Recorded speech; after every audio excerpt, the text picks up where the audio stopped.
My grandmother's funeral was on a Tuesday. 53 people showed up. I counted. Not because I was bored or distracted, but because I wanted to know exactly how many people suddenly cared now that she was gone. 53 people who couldn't be bothered to visit her in the last 5 years of her life. I sat in the front row, alone, staring at her casket and trying not to think about the last time I'd seen her. 3 days before she died. She'd been lucid, sharp, making jokes about the nurses. "They keep asking if I know what year it is," she'd said, squeezing my hand. "Like I'm going to forget 2024 just because I'm 87. What do you tell them?" "I tell them it's the year my favorite grandson finally got that promotion he deserved." I'd gotten promoted to senior software engineer 2 months prior. She was the first person I'd called. Behind me, I heard my mother crying. Theatrical sobs that echoed through the chapel. Next to her, my brother Kevin sat with his arms crossed, looking at his phone. Neither of them had visited Grandma in over 2 years. But here they were, front and center, playing the grieving family. After the service, people came up to me, offered condolences, said things like, "She was a wonderful woman, and she'll be missed." I nodded, thanked them. Didn't mention that most of them couldn't even remember her first name. Eleanor. Her name was Eleanor Morrison, and she deserved better than this performance. The real show started a week later. I got a call from a lawyer, Martin Webb. He'd handled Grandma's estate.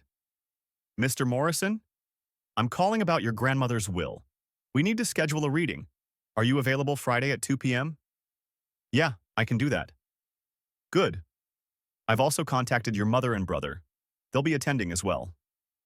Something in his tone made my stomach drop. "Is there something I should know?" He paused. "I think it's best we discuss everything in person." Friday came. I showed up at Webb's office 10 minutes early. Nice building. Downtown. The kind of place that charged $400 an hour and had leather chairs that probably cost more than my car. Mom and Kevin were already there, sitting in the waiting room. Mom saw me first. "Nolan!" She stood up, arms open for a hug. I let her hug me. It felt obligatory, like we were actors in a play about a functional family. Kevin nodded at me. "Hey. Hey." We hadn't been close in years. Different lives, different priorities. He was 4 years older and had spent those years reminding me of it. A secretary led us into a conference room. Big table, windows overlooking the city. Martin Webb sat at the head, folders spread in front of him. "Thank you all for coming," he said. "I know this is difficult. Eleanor was a remarkable woman." Mom dabbed her eyes with a tissue. "She was. We're going to miss her so much." I resisted the urge to point out that she'd missed her for the last 2 years already.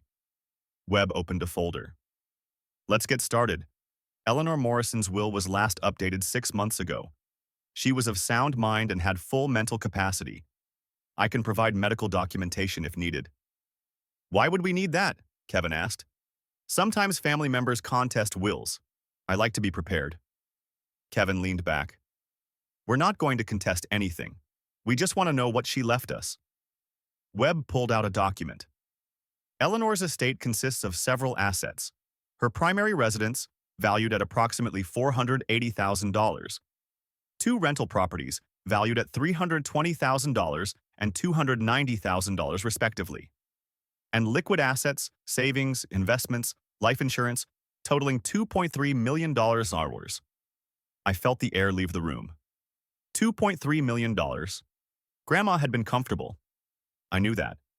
She'd owned her house outright. Had rental income. But I'd never imagined. Mom's hand went to her mouth. "Oh my God." Kevin sat forward. "That's... wow. Okay. So how's it split?" Webb looked at me. Just at me. "It's not split," he said carefully. "Eleanor left everything to Nolan." Silence. Complete, crushing silence. Then Kevin laughed. "What?" "Everything in Eleanor's estate goes to Nolan Morrison. The properties, the investments, all of it." "That's not possible," Mom said. "She wouldn't. She loved all of us equally." "I'm sure she did," Webb said. But she was clear in her wishes. Nolan is the sole beneficiary. Kevin stood up. Actually stood up. This is nonsense. She was senile, confused. She wasn't, Webb said firmly. I met with her multiple times. She knew exactly what she was doing. She even wrote a letter explaining her reasoning, if you'd like me to read it. Yes, Mom said. Read it. Webb pulled out another paper, cleared his throat. To my family, he read. I know this decision will be difficult to understand, but I'm leaving everything to Nolan because he's the only one who showed up. For 5 years, he visited me every week, called me every other day, made sure I wasn't lonely. My son passed 10 years ago, and I understand grief takes different forms. But Kevin and Julie, you stopped coming, stopped calling. You moved on with your lives and left me behind. Nolan didn't. He stayed. So I'm staying with him. I hope you understand. Love, Eleanor. The silence after that was different. Heavier. Guilty. Mom was crying for real now. I was busy. Work, the house, everything. She was your mother, I said quietly. And she was my grandmother, Kevin snapped. And you, what, you manipulated her? Convinced her we didn't care? I didn't have to convince her of anything. You did that yourselves. You turned her against us. No, you did that by not showing up. Kevin's face turned red. You can't keep all of it. That's not fair. Fair? I looked at him. Really looked at him. When's the last time you visited her, Kevin? He didn't answer. When? I don't know. 2 years? 3? 3 years, 2 months? I know because she mentioned it. Every single visit. She asked about you. Wondered if you were okay. Made excuses for you. I was busy building a business. That failed. Twice. His jaw clenched. You son of a… Enough, Webb said sharply. This is not a debate. The will is legal and binding. Nolan, if you'll stay, we can discuss next steps. Julie, Kevin, I'm sorry, but there's nothing more to discuss. Mom looked at me. Nolan, honey, you're going to share this, right? You can't possibly keep all of it. Kevin's your brother. I'm your mother. We're family. I stood up, grabbed my jacket. Family shows up, I said. She left it to me because I was the only one who did. I walked out. Behind me, I heard Kevin yelling, Mom crying, Webb trying to restore order. I got in my car, drove home, sat in my apartment staring at nothing. $2.3 million, 3 properties. All mine. Because I'd spent 5 years visiting a lonely old woman who everyone else forgot about. I felt relieved and sick at the same time. The call started that night. Mom first. Nolan, please call me. We need to talk about this. Then Kevin. You can't seriously keep all of it. Call me. Then Mom again. Honey, I know you're upset, but we can work this out. Then Kevin. Pick up your damn phone now. I turned it off. Went to bed. Didn't sleep. The next morning, my phone had 17 missed calls and 42 text messages. I scrolled through them while drinking coffee. Mom. We need to talk about the will. This affects all of us. Kevin. Half is fair. You know it is. Mom. Your brother is really struggling right now. Please help him. Kevin. You're being selfish. Grandma would be ashamed. Mom. After everything I did for you growing up, you owe me this. Kevin. I'm getting a lawyer. You manipulated her. I put the phone down, made more coffee. Thought about Grandma, about the last conversation we'd had. You're a good boy, Nolan, she'd said. Better than they deserve. Don't say that. It's true. Your mother, she means well. But she's always favored Kevin, and Kevin's always taken advantage of it. I know. Do you? She'd squeezed my hand. Because you need to know something. When I'm gone, they're going to expect you to share everything. To be the good son, the good brother. But you don't owe them that. Grandma, listen to me. You showed up. You cared. That matters. Don't let them guilt you into giving away what you earned. I hadn't understood then. I understood now. A week later, Kevin showed up at my apartment. It was 1 a.m. I was asleep. Bang, bang, bang on the door. Nolan, open up! I stumbled out of bed, looked through the peephole. Kevin, drunk, swaying, bang, bang, bang. I know you're in there, neighbor's lights turned on. Kevin, go home. Not until we talk. There's nothing to talk about. You owe me. That money is mine. A door opened down the hall. Mrs. Chen, elderly, scared. Is everything okay? I'm calling the police, I said loudly. Screw the police, and screw you. I pulled out my phone. Dialed 911. 10 minutes later, 2 officers showed up. Talk to Kevin.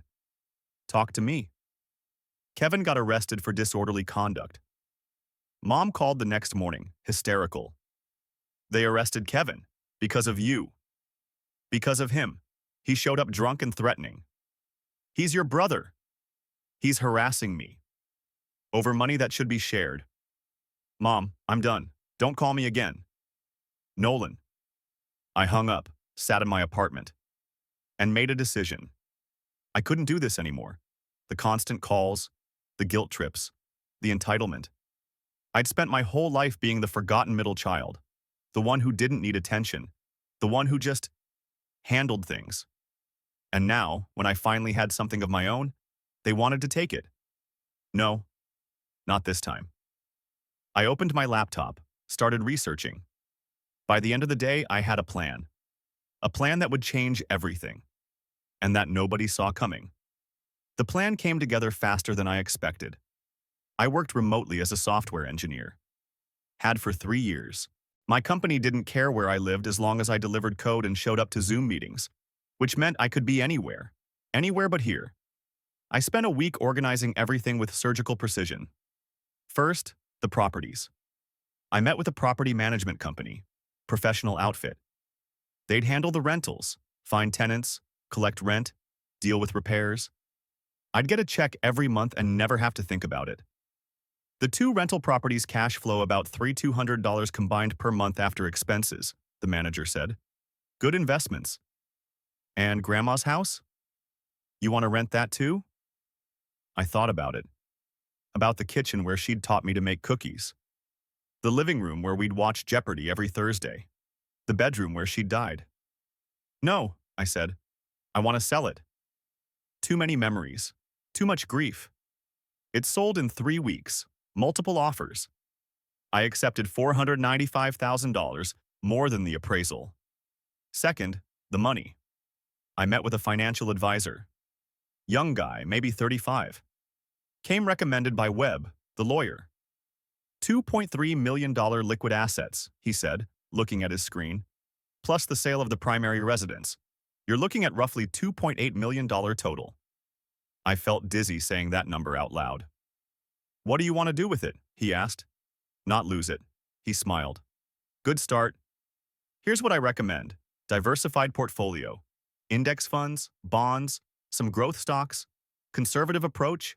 You could pull $80,000 to $100,000 annually and never touch the principal. So I'm basically set for life. If you're smart about it, yes. What if I keep working? Then you're very set for life.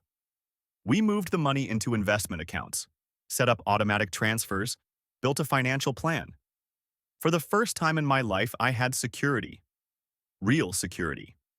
And I wasn't sharing it with people who'd spent years ignoring me. Third, the exit strategy. I changed my phone number. Number, new provider. Gave it to exactly 5 people. My boss, 2 close friends, the property manager, and my financial advisor.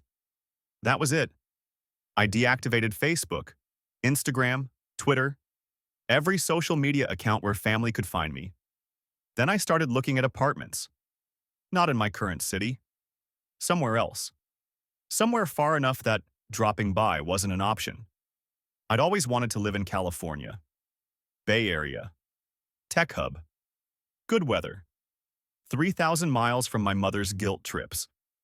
I found a place in Mountain View.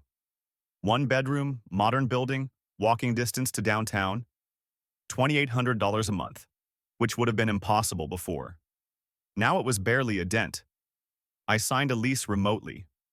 gave notice on my current apartment, packed everything I owned into a small moving truck, and on a Tuesday morning, while my family thought I was just at work, I drove away. Nobody knew where I was going. Nobody knew I was leaving. I just vanished. The drive took 4 days. I stopped in random towns, ate at diners, slept in cheap motels. No social media check-ins. No telling anyone where I was. It felt like being in witness protection, except I was protecting myself from my own family. On day 3, somewhere in Nevada, I pulled into a rest stop and sat in my truck staring at the desert. My old phone, the one I'd kept turned off in the glove compartment, had been buzzing occasionally. I'd been ignoring it. Curiosity got the better of me. I turned it on. 87 missed calls, 143 text messages, 21 voicemails. I scrolled through the texts. Mom. Where are you? You're not answering. I'm worried. Kevin. Stop being a child and answer your phone. Mom. Nolan, this is serious. Call me immediately. Kevin. I know you're ignoring us. Real mature. Mom.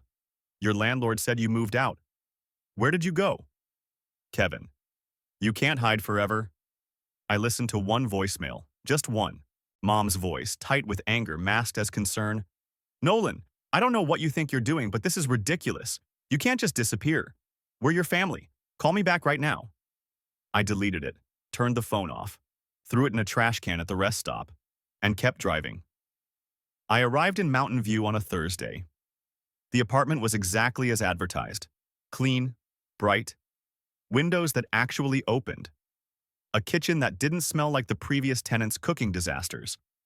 I stood in the empty living room with 2 suitcases and a box of kitchen supplies and thought, this is it. New life. Fresh start.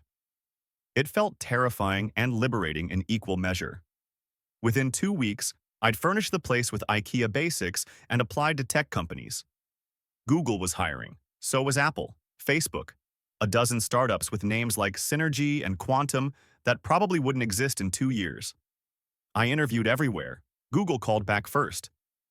We'd like to extend an offer, the recruiter said. Senior software engineer. $180,000 base, plus stock options, plus bonus potential. I'd been making $95,000 at my old job. I accept, I said immediately. She laughed. Don't you want to negotiate? No, I'm good. Okay then, welcome to Google. I started 2 weeks later. The Google campus was like a small city. Cafeterias everywhere, free food, gyms, nap pods, people riding around on colorful bikes. My first day, a woman about my age walked up to me in the cafeteria. You're new, she said.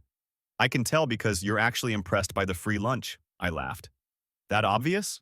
Very. I'm Maya, product manager. You? Nolan, software engineer. What team? Search infrastructure. Nice, smart people on that team. Also incredibly weird people, but mostly smart. She sat down across from me. Where'd you move from? I hesitated. East Coast. Wow, that's vague. Witness protection? Something like that.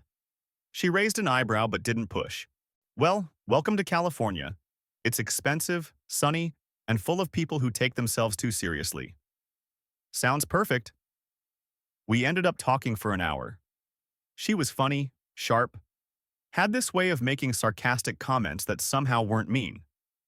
Want to grab coffee sometime? She asked as we were leaving. I know all the good spots. Yeah, I'd like that.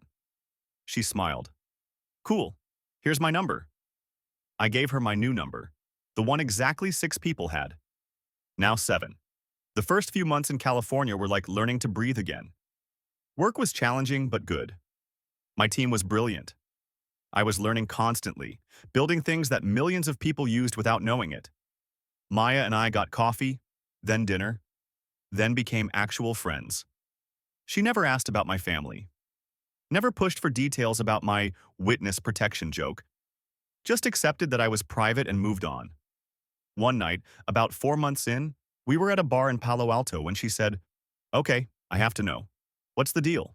Why'd you really move here? I'd had 2 beers, just enough to lower my filter. My grandmother died, left me a lot of money. My family wanted me to share it. I didn't. So I disappeared. She blinked.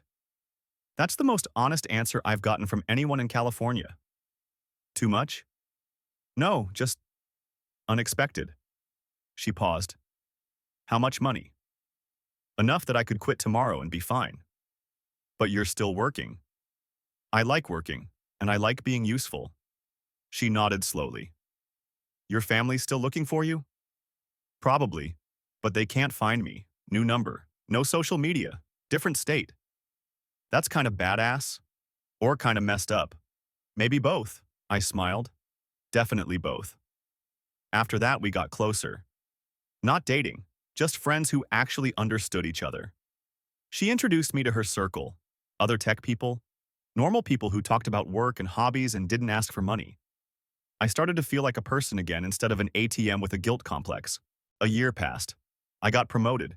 Senior engineer to staff engineer. Raise. More stock options. I bought a small house in Palo Alto. Nothing crazy. 2 bedrooms, 1 bath. But it was mine. Bought with money I'd invested smartly. The rental properties back home kept cash flowing. $200 a month like clockwork. I never thought about them. My old life felt like something that happened to someone else. Then one day, I got an email. From an old college friend. Derek. We'd been roommates sophomore year, lost touch after graduation. Subject. Your mom's looking for you. Hey man, hope you're doing well. Random question. Your mom reached out to me on Facebook, said she's been trying to find you and it's an emergency. I didn't give her any info, but I wanted to check if everything's okay. Derek. My stomach dropped. I replied immediately. There's no emergency. She's trying to find me because of money stuff. Please don't give her any information about where I am. I know that sounds weird, but I promise it's complicated. Thanks for the heads up, he wrote back within minutes. Got it? Your business is your business. I won't say anything. But dude, your family sounds exhausting. Yeah, they are. I closed my laptop and sat there, heart pounding. They were still looking. After a year of silence, after I'd built an entire new life, they were still looking. Maya came over that night. I texted her. Need to vent. You free? She showed up with Thai food and beer. Talk, she said. I told her everything. The inheritance, the harassment, the decision to disappear. And now this, the attempted contact through old friends. What do you want to do? She asked. Nothing. Ignore it. Hope they give up. Will they? I don't know. She was quiet for a moment. You know, it's okay to protect yourself, even from family, especially from family. Everyone thinks I'm the bad guy. Everyone who matters knows you're not. And who matters? She smiled. Me, your team at work, the people who actually know you, not the people who only showed up when there was money involved. I felt something loosen in my chest. Thanks. Anytime. She stayed until midnight. We watched a terrible movie and didn't talk about my family again. And when she left, I felt okay. Not great, but okay. Like maybe I'd made the right choice after all. Year 2 hit quietly. No dramatic revelations, no surprise visitors. Just life. I dated occasionally. Nothing serious. Work was good. Maya and I grabbed dinner weekly. I'd found a running group and started training for a half marathon. My bank account kept growing. Not because of extravagant living, I still lived below my means, but because the investments were working. The financial advisor called every quarter. You're doing great. Portfolio's up 11%. Rentals are solid. You're on track. For what? For whatever you want. Retirement at 40 if you feel like it. Or just keep building wealth. Your call. It was surreal. Having choices. Having security. Having peace. Everything my family wanted to take from me. One morning, I woke up and realized I hadn't thought about them in 3 weeks. That felt like progress. But progress, I'd learned, doesn't mean the past stays buried. Sometimes it shows up unannounced. And that's exactly what happened on a random Tuesday in September. I was at lunch on the Google campus, sitting outside with Maya, eating a burrito and complaining about a bug in the codebase. It's got to be a race condition, I was saying. Nothing else makes sense. Have you tried? She stopped mid-sentence, stared past me. What? I asked. Don't turn around. But there's a guy walking toward us who looks really angry and really determined. My blood went cold. What does he look like? Tall, brown hair, wearing a suit that doesn't quite fit. Looks like he's about to start a fight. I knew before I turned around. But I turned anyway. And there he was. Kevin. Walking across the Google campus, visitor badge clipped to his jacket. Eyes locked on me. Looking like he'd found exactly what he'd been searching for. And I realized, with sinking certainty, that my quiet life was about to get very, very loud. Nolan! Kevin's voice cut across the courtyard like a knife.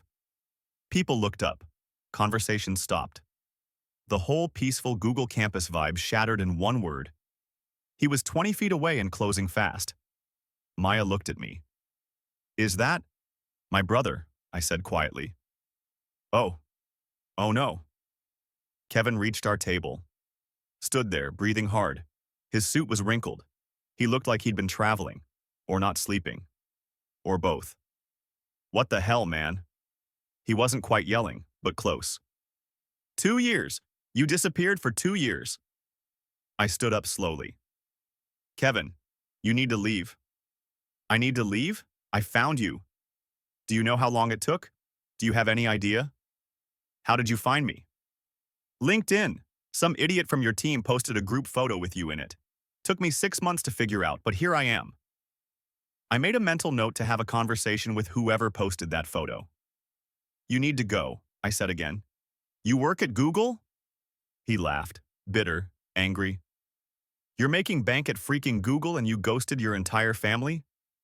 Maya stood up. Hi, I'm Maya. I don't know what's going on, but you're causing a scene. Kevin glanced at her. Who are you? A friend. And I'm asking you politely to lower your voice. This doesn't concern you. It concerns everyone within earshot. So either calm down or security's going to get involved. Kevin's face reddened. Security? Are you serious? As if on cue, 2 Google security officers started walking toward us. They'd noticed the commotion. Sir, one of them said to Kevin, is there a problem? Yeah, there's a problem. This is my brother and he… Kevin, I said sharply. Stop. No, you don't get to tell me to stop. You stole from me. Grandma's money was supposed to be for both of us. The security officers exchanged glances. Sir, one repeated, we're going to need you to come with us. I'm not going anywhere until… You're trespassing. Either you come voluntarily or we call the actual police. Kevin looked at me. Really looked at me. And I saw something I'd never seen before. Desperation. Not anger. Not entitlement. Desperation. Please, he said, voice cracking. Just talk to me. 5 minutes. No. Nolan, you need to leave, now. The security officers moved in, one on each side. Sir, let's go. Kevin jerked away. Get off me. I can walk. They escorted him across the courtyard. He kept turning back, trying to yell something, but they were moving fast enough that his words got lost. The crowd that had gathered slowly dispersed. Maya sat down. So, that was intense. I was shaking. Actually shaking. You okay? She asked. No, I don't know, maybe. Want to get out of here? Yes, absolutely yes. We walked to the parking lot. I could feel people staring, whispering. By tomorrow, this would be office gossip. The guy who had a screaming match with his brother in the quad. Great. Maya drove. I sat in the passenger seat, trying to process. How did he find you? She asked. LinkedIn photo. Someone on my team posted a group shot. I'm in the background, but it's tagged with Google's location. That's impressive detective work, actually. Or terrifying obsession. Little of both. We ended up at her apartment. She made tea. We sat on her couch. Talk, she said. I don't know what to say. Start with how you feel. Angry, scared, violated. Like I can't escape even when I literally move across the country. She nodded. That's valid. Is it though? He's my brother. Maybe I should just don't don't finish that sentence with give him what he wants. You set a boundary. He's trying to demolish it. But no buts. You don't owe him anything. Grandma left everything to you. That was her choice, not yours. I took a breath. He looked desperate, Maya. Not your problem. How can you say that? Because I've seen this before. My uncle did something similar to my dad. Showed up demanding money after years of no contact. My dad gave in. And you know what happened? What? 6 months later, Uncle was back. Needed more. Because the problem wasn't money. It was a fundamental lack of boundaries and personal responsibility. So what did your dad do? Eventually, cut him off. And it was the hardest thing he ever did, but it was also the healthiest. I sat with that. You think Kevin's going to come back? I think Kevin's going to do whatever he thinks will work. And right now, he thinks showing up and making a scene will work. So what do? Document everything. Get a restraining order if needed. Tell HR what happened. Protect yourself. She was right. I knew she was right. But it still felt awful. That evening, I went to HR, explained the situation, showed them the LinkedIn photo that had exposed my location, told them about the confrontation. The HR rep, a woman named Jennifer, took notes. This is a family matter, but it became a workplace matter when he showed up on campus, she said. We take these things seriously. What happens now? We'll flag his visitor badge. If he tries to come back, security will stop him at the entrance, and we can help you file a restraining order if you want. I don't know if I want to go that far. Think about it. In the meantime, we'll keep an eye out. I left feeling slightly better, but only slightly. Because I knew Kevin, and I knew he wasn't done. That night, my new phone rang. Unknown number. I almost didn't answer. But something made me. Hello? Nolan, it's Mom. My stomach dropped. How did you get this number? Kevin found someone at Google who gave it to him. We need to talk. No, we don't. Yes, we do. What you're doing is cruel. Kevin flew all the way to California to find you, to harass me at my job, to talk to you, and you had security throw him out like a criminal. He was trespassing. He's your brother. He's someone who wants money I don't owe him. Silence. Cold, angry silence. I raised you better than this, she said finally. You raised me to be invisible until you needed something. I'm done with that. You're being selfish. I'm being sane. Grandma would be ashamed. That one hit, because part of me wondered if it was true. Grandma left everything to me for a reason, I said. She wrote it in her will. She explained why. You read it. She was old, confused. You manipulated. I visited her. That's all I did. I showed up. Weekly. For 5 years. Where were you? I was busy. So was I, but I made time. Because you wanted the money. I didn't even know she had that much. I visited because I loved her. Mom's voice broke. Well, congratulations. You got everything. And you lost your family. I didn't lose anything. You pushed me away. We're trying to rebuild, and you're running away. I'm protecting myself. There's a difference. From what? From this.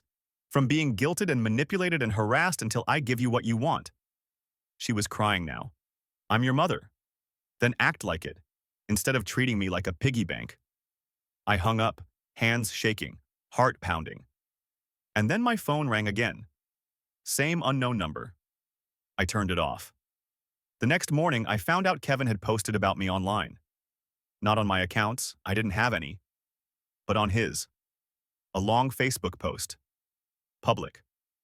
My brother inherited $2.3 million from our grandmother and disappeared. Won't share. Won't talk to family. Just vanished to California to work at Google and live his best life while the rest of us struggle. This is what greed looks like. This is what selfishness looks like. Our grandmother would be ashamed. He'd tagged mutual friends, extended family, people I hadn't talked to in years. The comments were split, half defending him. Family should share. That's so wrong. Sue him. Half defending me. It was left to him, not you. Maybe there's more to the story. Why didn't you visit her? My phone started blowing up again. Friends from college, distant relatives, people I barely knew, all asking questions, taking sides, demanding explanations. I turned off my phone completely, called my lawyer, the one who'd handled Grandma's estate. Kevin's going public, I said, posting online, trying to shame me. Can't do much about that. It's his free speech. What if he keeps showing up at my work? Then you file a restraining order, which I'd recommend at this point. Okay, let's do it. We filed that afternoon. Within 2 days, Kevin was served with a temporary restraining order. No contact. 500 feet minimum distance. Violation meant jail time. My mother called from yet another unknown number. I recognized her voice immediately. You got a restraining order? Against your own brother? He showed up at my workplace. He's harassing me online. He won't stop. Because you won't talk to him. There's nothing to talk about. You're tearing this family apart. Mom, listen to me. Really listen. I didn't tear anything apart. This family tore itself apart when you decided Kevin was worth more than me. When you ignored Grandma for years. When you only cared about me when there was money involved. It's true. And until you can admit that, we have nothing to talk about. So that's it? You're just done with us? I'm done being treated like this. If you want a relationship, it starts with respect, not demands. And what about Kevin? He's struggling. His business failed. He needs help. Then help him, but don't expect me to. You're heartless. No, I'm tired. I hung up for the last time. That night Maya came over. She didn't say anything, just hugged me. And I realized something. This was family. Not blood, not obligation, but choice. The people who showed up, who supported, who didn't want anything except to see you okay. Thank you, I said. For what? For being here. Where else would I be? And somehow, that made everything a little bit easier to bear. The restraining order hearing was 2 weeks later. Kevin had to appear. So did I. We sat on opposite sides of the courtroom. Didn't make eye contact. The judge read the evidence. The security reports from Google. The threatening emails Kevin had sent to my work account. The Facebook post. Mr. Morrison, the judge said, looking at Kevin, you understand that your brother has the legal right to his inheritance? Yes, but no buts. The will was valid. You've had multiple attorneys confirm this. What you're doing now is harassment. He's my brother. I just want to talk. Then talk without trespassing, without threatening, without public shaming. Kevin's lawyer whispered something to him. The judge continued. I'm granting the restraining order. Mr. Kevin Morrison, you are to have no contact with your brother. No physical presence within 500 feet. No phone calls, emails, or social media contact. Violation will result in immediate arrest. Do you understand? Kevin's jaw clenched. Yes. Good. Court adjourned. I walked out feeling hollowed out. Maya was waiting in the hallway. How'd it go? Restraining order's official. That's good. Doesn't feel good. I know. We got coffee, sat in silence for a while. Then she said, you know what's crazy? What? You did everything right. You visited your grandmother. You earned that inheritance. You set boundaries. And somehow you still feel like the bad guy. Because they make me feel like the bad guy. That's their specialty, making you responsible for their feelings. I looked at her. How'd you get so wise? Therapy. Lots and lots of therapy. I laughed. Actually laughed. Maybe I should try that. Couldn't hurt. And for the first time in weeks, I felt something close to hope. Not that things would go back to normal, but that maybe, eventually, I'd be okay anyway. 6 months after the restraining order, I finally started therapy. Not because I was falling apart, but because Maya kept gently suggesting it. You've been through a lot, she'd say. Talking to someone might help. So I found a therapist, Dr. Patricia Chen. Mid-50s, kind eyes, office that smelled like lavender. Tell me why you're here, she said in our first session. My family wants money I inherited. I said no. Now they hate me. And I'm not sure if I made the right choice. Do you think you made the right choice? Logically, yes. Emotionally, I don't know. Tell me about your grandmother.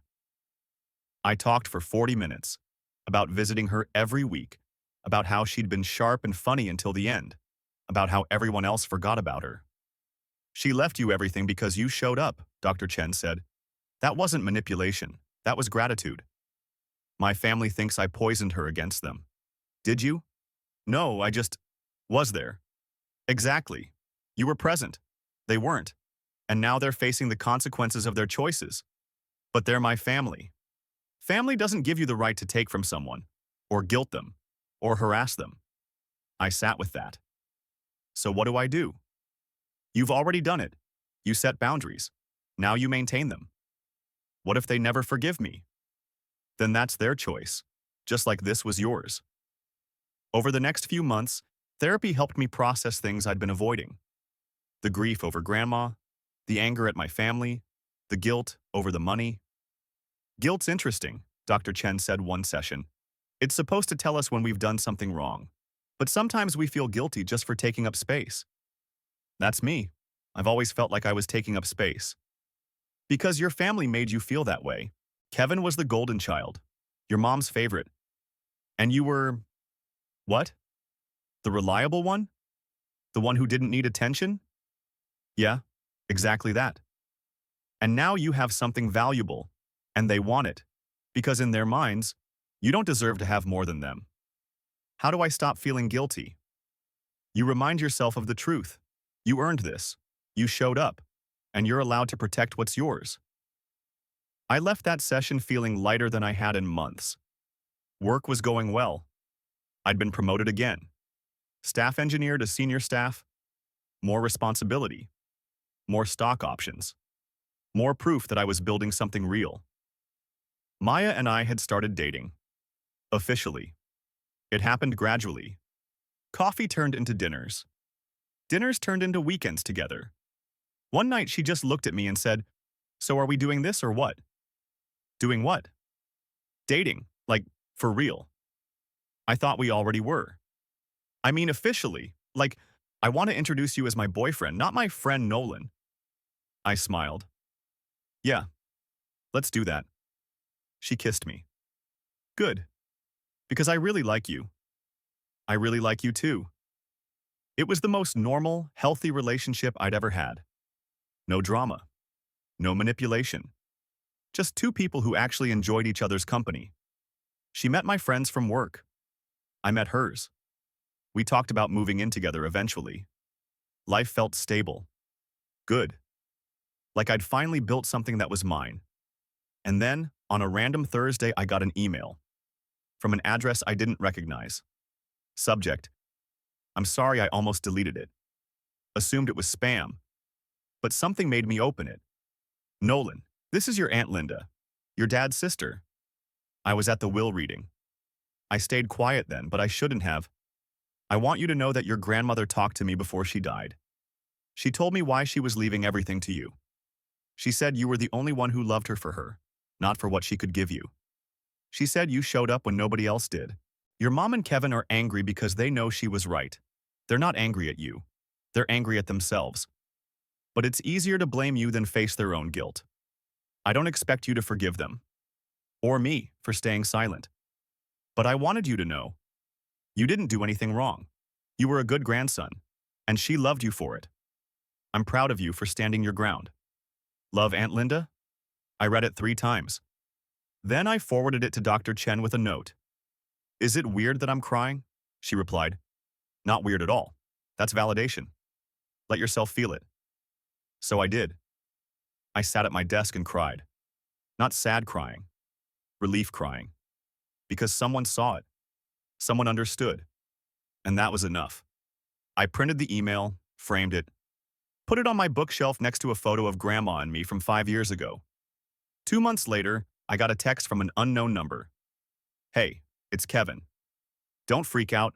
I'm not violating the restraining order. I got a new therapist and she said I should reach out. If you want to talk, I'm willing to listen. If not, I understand. I'm sorry for everything. I stared at that message for a long time. Showed it to Maya. What do you think? I asked.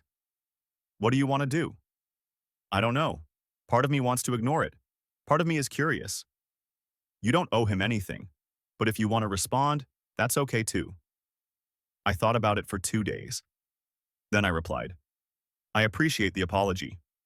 I'm not ready to talk yet. Maybe someday. But not now. I hope therapy helps you. He wrote back immediately. I understand. Thank you for responding. I mean it. I'm sorry. Take care of yourself. And that was it. No demands, no guilt trips, just an apology and space. It wasn't forgiveness, but it was acknowledgement, and that felt like progress. 3 months after that, Maya and I were having dinner at her apartment when she said, I have a question. Okay. Do you ever regret it? The money, the distance, all of it. I thought about it. Really thought. No, I regret that it had to happen. I regret that my family couldn't just be happy for me. But I don't regret protecting myself. Good. Because I've been thinking. About what? About us. About the future. She paused. I got a job offer in Seattle. Really good opportunity. VP of product at a startup. My heart sank. When do you leave? She smiled. That depends. Do you want to come with me? What? Come with me to Seattle. We can get a place together. You can work remote or find something up there. But I don't want to do this without you. I stared at her. You're serious. Completely serious. I love you, Nolan, and I want to build a life with you. I love you too. So is that a yes? That's a yes. She kissed me. Good. Because I already told them I'd take the job. I laughed. Confident, aren't you? I know what I want. We moved to Seattle 2 months later. Rented a house in Capitol Hill. Older place, but charming. Backyard with a garden Maya immediately claimed. I transitioned to full remote work. Google was flexible. As long as I delivered, they didn't care where I lived. The rental properties back east kept generating income. I'd almost forgotten about them. They just ran in the background, cash flowing into my account every month. My investment portfolio had grown to over $3 million. The financial advisor called quarterly with updates I barely understood but appreciated. You're doing great, he'd say. Really great. Most people in your position would have blown through the money by now. I had good advice. You had discipline. That matters more. Life in Seattle was good. Different from California, but good. Maya thrived in her new job. I found a local running group. We hosted dinner parties. Went hiking on weekends. Normal life. Healthy life. The kind of life I'd never thought I'd have. 1 year after moving, I got a card in the mail. From Mom. No return address. Just my name and the Seattle address someone must have found. Inside was a short note. Nolan, I don't expect you to forgive me. I don't even know if I deserve it. But I need you to know I'm sorry for how I treated you, for choosing Kevin over you for so many years, for making you feel invisible. I've been in therapy. It's helping me see things I should have seen a long time ago.